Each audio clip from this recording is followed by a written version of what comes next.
front de l'Est dans les rangs de la Waffen-SS entraîne la nécessité de trouver de nouvelles recrues. Himmler et Berger se tournent vers les volontaires étrangers qui vont faire de la Waffen-SS une armée européenne. La Belgique, notamment, va fournir la fameuse division Wallonie que l'on voit ici défiler avec son chef, Léon de Grelle, sur la place royale de Bruxelles le 1er avril 1944.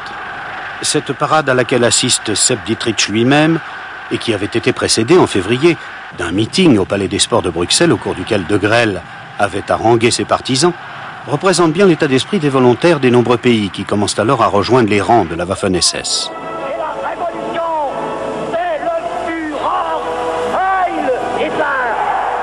Aux volontaires servant dans les régiments de la Viking s'ajoutent en été 1941 plusieurs légions nationales. Norksee-Légion qui combat devant Leningrad, Légion Flandre fondée en juillet. En 1943, ces éléments seront intégrés au sein de divisions nouvelles, la Nederlande et la Langmark. La Légion Wallonie devient brigade.